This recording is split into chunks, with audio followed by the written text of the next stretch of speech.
हमारा चिंतन गीता अध्याय 7 श्लोक 19 पे चल रहा है।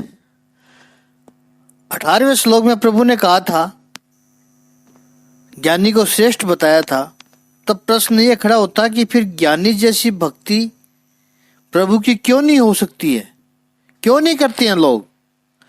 इसके उत्तर में 19वें श्लोक में प्रभु कह रहे हैं कि अनेक जन्मों के बाद ज्ञानी भक्त है, वह सर्वम वासुदेव इति, सब वासुदेवी है।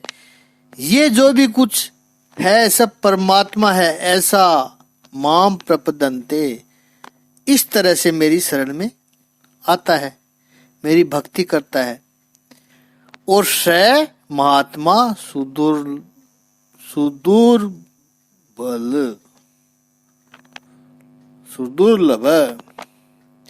ऐसा महात्मा सुदुर्लभ है, अति दुर्लभ है।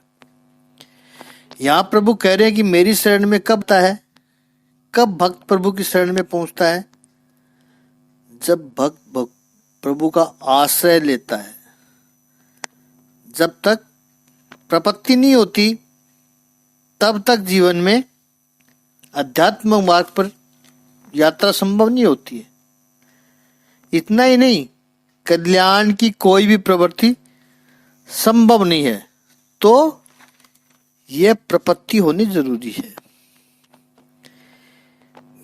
प्रपत्ति विषय में वासुदेव के पास, विषय से कोई ही वासुदेव के पास ले जाने का निमित्त बना।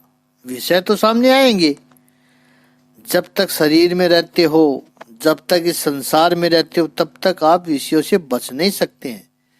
प्रश्न केवल यह है कि विषय स्टिमुलस का काम करता है और विषय से what is the trigger in your mind, असर तो होगा विषय का। क्या ये ट्रिगर का कामुकता का है या फिर संवेदनशीलता का है। ज्ञानी भक्त की विशेषता यह है कि वो जो भी देखता है उसे वासुदेव ही दिखता है। स महात्मा सुदुर्लभ है, ऐसा जो महात्मा दुर्लभ है, बल्कि सुदुर्लभ है, अतिशय दुर्लभ है। आत्मा का भी अर्थ समझना है, क्योंकि एक एक शब्द का चिंतन करेंगे तो विचार तो आएगा कि भला आत्मा किसकी बड़ी या छोटी हो सकती है। यदि आप कहते हो कि महात्मा, तो फिर कोई लघु आत्मा भी होती होगी। आत्मा कभी लघु महान हो सकता है क्या। आत्मा तो आत्मा है, वो तो अविकारी है। यहां महात्मा जो कहा है, इसका अर्थ है जिसका मन विशाल है, जिसकी बुद्धि पवित्र है, वो महात्मा। मन जिसका विशाल है, बुद्धि जिसकी पवित्र है, और जिसके परिणाम से उसकी दृष्टि में परिवर्तन आ गया है। जैसे तुकाराम जी कहते हैं कि भगवान को यदि देखना है, कैसे देखोगे। संसार में सब जगह भगवान देखोगे, तो क्या भगवान की तस्वीरें चिपका दो सब जगह। नहीं, ये तो संभव नहीं है। तुकाराम जी कह रहे हैं एक बहुत सरल रास्ता है। आंखों में ईश्वर को बैठा दीजिए, बस समझ लीजिए मैं पूरी सृष्टि को लाल रंग का देखना चाहता हूं। तो एक रास्ता तो यह है कि एक हाथ में कलर का डिब्बा, दूसरे हाथ में ब्रश लेकर निकल पड़ो पूरे शहर को लाल रंग से पोतने के लिए। तब जाकर पता नहीं कब मुझे लाल रंग सब जगह दिखाई पड़े। और यह संभव भी नहीं है, हो भी नहीं सकता है। अकेला कितना रंग कर सकता है बंदा। दूसरा, उसमें संघर्ष भी तो है। मैं लाल रंग देखना चाहता हूं, कोई हरा रंग देखना चाहता है शहर को, कोई और दूसरा कलर देखना चाहता है। यह संभव नहीं होगा। लेकिन एक बात है कि मैं लाल रंग का गोगल पहन लूं, फिर मैं जहां देखूंगा वहां लाल ही लाल दिखाई पड़ेगा। मेरे पीछे चलता हुआ व्यक्ति जो नीला शहर देखना चाहता है, उससे क्यों झगड़ा करें हम। मेरे लाल रंग किए हुए रंग को वो मिटाए और अपना पसंद का नीला रंग लगाए, इसलिए वो नीले कांच का गूगल पहन ले। तो और जो पीला देखना चाहता है वो पीला रंग का चश्मा लगा ले। सब प्रसन्न, सब खुश है। वासुदेव सर्वमिति, सर्वत्र हरि दर्शन रखना है। इसका अर्थ आंखों में ही भगवान को बिठा देना। कोई दिल में बिठाता है, अच्छी बात है, फिर भी दूरी तो है। दर्शन करना हो, दीदार करना हो तो गर्दन को झुकाना पड़ता है। आंखों में यार की तस्वीर बैठा दी तो दिल तो दूर है, और आंखों में बैठा दो तो जिधर देखोगे वहां वासुदेव सर्वमिति, वहीं प्रभु दिखाई पड़ेगा। इस अर्थ में स्वामी रामतीर्थ ने कहा कि जिधर देखता हूं उधर तू ही तू है। इसी अर्थ में गोस्वामी तुलसीदास जी रामचरित के बालकांड में वंदना प्रकरण में कहा, सिया राम मैं सब जग जानी, करऊं प्रणाम जोरी जुग पानी। वासुदेव सर्वमिति, स महात्मा सुदुर्लभ है। ऐसा जो महात्मा है वो अत्यंत दुर्लभ है। क्यों ऐसा महात्मा सुदुर्लभ है? सुनने में तो ऐसा लगता है कि ये विचार बड़े सरल है, क्यों सब लोग नहीं देख सकते? यदि परमात्मा सर्वरूप है, सर्वव्यापी है, सर्वत्र है, सर्वमय है, तो फिर सब लोग क्यों सरलता से उसको नहीं जान पाते? इस प्रश्न का उत्तर प्रभु 20वें श्लोक में दे रहे हैं। तो 7वें अध्याय के 20वें श्लोक का एक एक चरण उच्चारण करें। कामेस्तै स्थैहृत ज्ञाना प्रपदन्ते अन्य देवताः ततं नियमास्थाय प्रकृत्या नियता स्वया।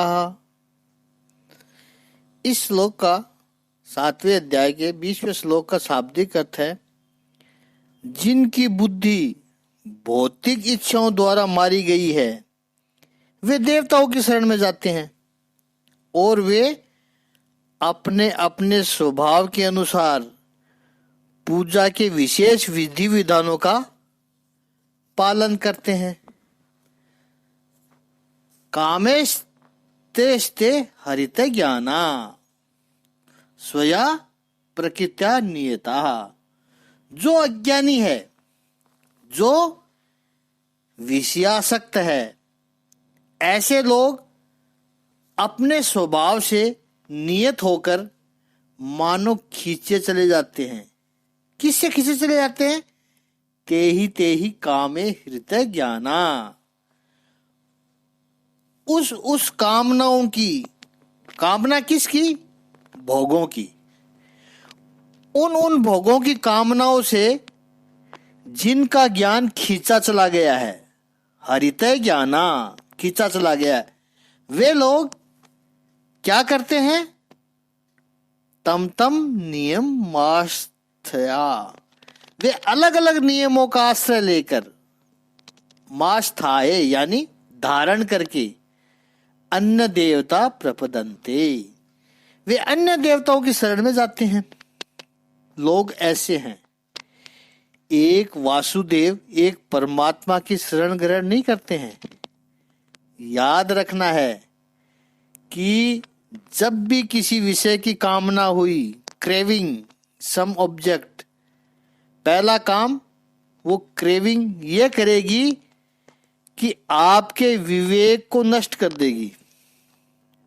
दूसरे अध्याय में स्थित प्रज्ञा का वर्णन करते समय भगवान श्री कृष्ण ने कहा था, किसी भी विषय का संग, किसी भी विषय की आसक्ति यदि हो गई, फिर मानो बुद्धि का अपहरण हो जाता है।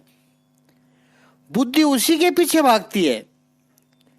उस विषय को, उस व्यक्ति को, उस ऑब्जेक्ट को, उस पदार्थ को कैसे प्राप्त करे, बुद्धि की सारी ऊर्जा उसी दिशा में चली जाती है। फिर उसमें क्या योग्य है, क्या अयोग्य है, क्या कर्तव्य है, क्या अकर्तव्य है, कुछ भी नहीं सोचती है। विवेक भी नष्ट हो जाता है। विषयों की कामना जब व्यक्ति में आ गई, जिस विषय की कामना भी है उस विषय को पाने में ही व्यक्ति अपनी सिद्धि समझता है। पुरुषार्थ भी पूरा का पूरा उसमें लगा देता है और उसके लिए लोग क्या करते हैं, अन्य देवता प्रपदन्ते। भगवान श्री कृष्ण कहते हैं कि अन्य अन्य देवताओं की शरण में जाते हैं। इनको यह पता नहीं चलता है कि देवताओं को भी ऊर्जा देने वाला, देवताओं को भी देवत्व देने वाला, देवताओं को शक्ति देने वाला तो परमात्मा है। जैसे तीर्थ स्थानों में अधिकतर होता है कि पवित्र गंगा नदी बह रही है, लेकिन गंगा के किनारे बसे व्यक्ति, गांव या शहर के लोग गंगा में जाकर स्नान नहीं करते हैं। वही गंगा का पानी अपने घर के नल में आता है, वो नल में से बाल्टी भर के स्नान करते हैं। जो परम तत्व का प्रवाह बह रहा है उससे नहीं जुड़ते हैं।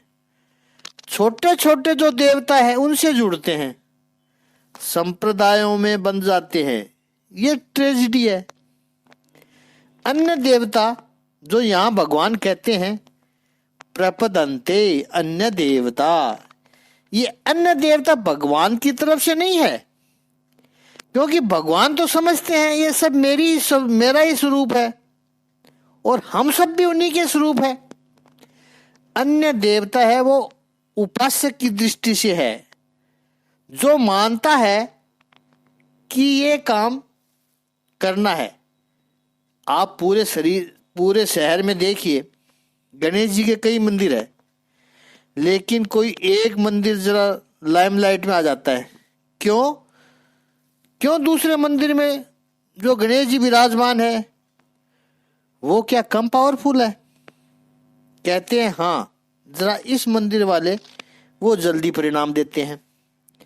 ऐसे ही हनुमान जी के 80 मंदिर है, लेकिन उनमें से कोई एक मंदिर होगा, वहां मंगलवार को शनिवार को इतनी भीड़ लगेगी। उससे 200 मीटर दूर दूसरा मंदिर है, बेचारा वहां का पुजारी सर खुजाकर बैठा होगा, अपना सर, हनुमान जी का नहीं। ये 200 मीटर की दूरी पर दो हनुमान जी की मूर्तियां हैं, स्वरूप है, उनमें क्या फर्क है? हनुमान तत्व तो वही है दोनों में। नहीं, जो स्वार्थी लोग है, कामी लोग है, कामी का अर्थ कुछ कामना की वजह से, कुछ अपेक्षा की वजह से, कुछ लाभ की प्राप्ति की वजह से किसी हेतु से भगवान के पास आते हैं। वो 200 मीटर दूर हनुमान जी के मंदिर के सामने वहां मेला लगा होगा, प्रसाद बेचने वालों का, तेल बेचने वालों का, फूल हार बेचने वालों का, अगरबत्ती बेचने वालों का, वहां पर तांता लगा हुआ होगा। क्या फर्क पड़ गया इन दो हनुमान जी में? हनुमान तत्व तो एक ही है, लेकिन नहीं, वहां वाले हनुमान जी तो ये अन्य देवता है। किसने बनाया? ये लालची उपासकों ने बनाया, ये स्वार्थी उपासकों ने बनाया, सकाम भावना रखने वाले उपासकों ने बनाया। ये अन्य देवता है। अन्य देवताओं में या ईश्वर में अन्य नहीं है, वो तो एक ही है।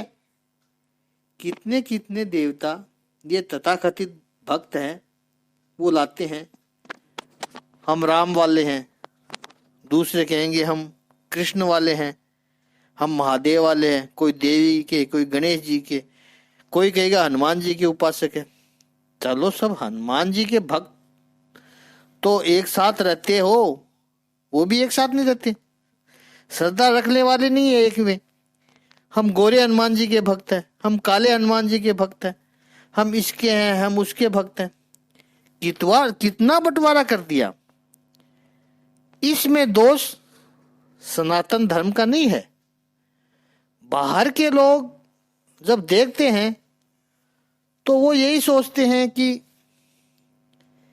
क्या सनातन धर्म यही सिखाता है? सनातन धर्म ये नहीं सिखाता है। धर्म में नहीं कहा है कि हनुमान जी अलग अलग है, भगवान के स्वरूप अलग अलग है। ये मनुष्य के मन में जो स्वार्थ भावना है, मनुष्य के मन में जो लालच है, उसने ये अन्यत्व खड़ा कर दिया, उसने ये विभाजन खड़ा कर दिया। इसे ठीक से समझें। आप धर्म को दोष न दे, शास्त्रों को दोष न दे। जितनी अधिक कामना, यहां प्रभु ने कहा है कि ते ही कामेश, जितनी जितनी कामनाएं होगी उतना ज्ञान अपहरित होता जाएगा, उतनी समझदारी कम हो जाएगी। लालच बुद्धि को कम कर देता है। तो व्यक्ति में जितनी अधिक लालच उतनी बुद्धि कम, उतना लॉजिक कम। और इसमें जो भगवान एब्सोल्यूट पावर है, जो सुप्रीम एनर्जी है, उसको छोड़ करके अन्य देवताओं के साथ जुड़ता है। फिर वहां भी सबकी परंपराएं अलग अलग, सबके नियम अलग अलग। इसलिए कहा है तम तम नियम आस्थाए। उनके अलग अलग नियमों की शरण लेकर के, उसमें आस्था रख के दौड़ता रहता है भक्त। व्यक्ति इधर उधर भटकता रहता है, क्योंकि यह भक्ति अपने स्वभाव के वश में है। ये भक्त अपने स्वभाव के वश में हो जाता है, वो अपने स्वभाव को छोड़ नहीं सकता है। ठीक है प्रभु, व्यक्ति तो दौड़ता है, वो तो अज्ञानी है, लेकिन उस समय आप क्या करते हैं? तो वो प्रभु 21वें श्लोक में बताते हैं। उसका कल चिंतन करेंगे। ओम श्री सच्चिदानंद भगवान की जय। ओम श्री आनंद कंद भगवान की जय।